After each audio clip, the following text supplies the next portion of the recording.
क्या होगा अगर आज की ठंडी हवा प्राचीन भारत तक पहुंच जाए?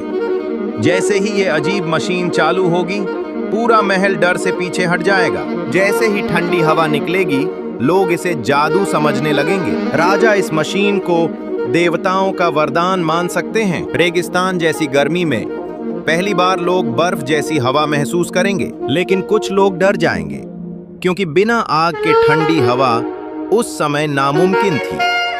लोग शायद इसे किसी देवता की शक्ति मान लेते और शायद इतिहास में पहली बार एक मशीन को भगवान मान लिया जाता। अगर तुम भी ऐसे इम्पॉसिबल व्हाट इफ देखना चाहते हो तो अभी बोनवर्स को लाइक और सब्सक्राइब करो।